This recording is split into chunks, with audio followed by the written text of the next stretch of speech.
Nicole, it sounded like in your post-game interview with ESPN that you had lost your voice a little bit. How did you feel like you needed to use your voice more tonight in huddles? I mean, I just wanted to say what I was, what I saw, and I think it helped us last week, man.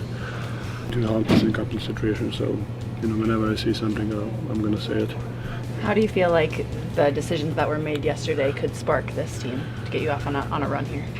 I mean, if when someone wants to wake somebody up or change energy, that's probably what they do. In my country, if someone gets fired, your word is probably you're the next. So I think it's definitely changed something, and they get the reaction what they wanted probably. Nicole, how long is it going to take to get over the shock of Malone getting fired? I mean, I think in this business you need to, just because playoffs are so right there, and we have two important games, so I think it needs to be quick, really quick.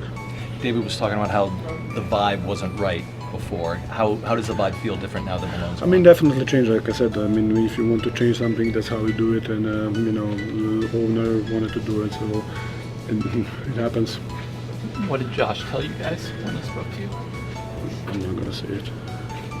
Have you had a chance to talk with Michael at all since? Yeah, I texted to him. Yeah, so so it was a 10-year relationship. So it was it was a heavy day for everybody, probably especially for him and his family. So, but I would say it's part of the business.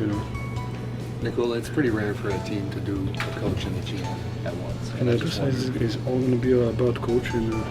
Sorry, this will be the only one for me. Okay. But your perspective on the organization's reasoning, and when you did talk to Josh, then, how do you feel about the reasons they did this?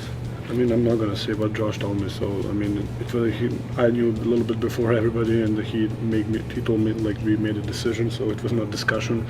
It was decision, and he told me why, and so I listened and I accepted. I'm not going to tell what he told me.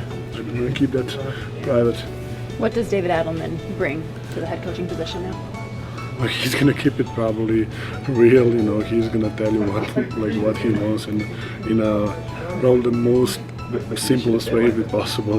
So do this, and he's going to probably show you too. And probably in some smart-ass way, but it's maybe that's the way. Maybe that's the way. These last two games, what's the pressure going to be like trying to solidify playoff positioning and avoiding the play-in? I think today was a good start.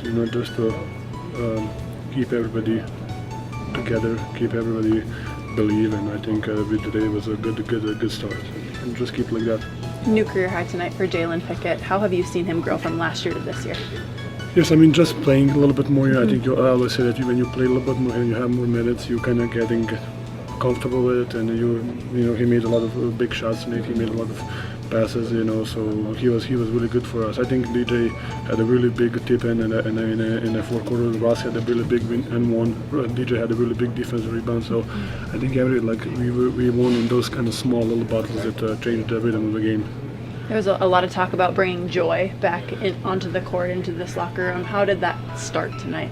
I mean, it's really hard for me because I think this is business, and I have joy playing back home with my friends, but this is something that I want to win something, and there is part of the basketball. Yes, there is part of the game. You can make fun and you can joke about it, and you have joy. But for me, it's just like I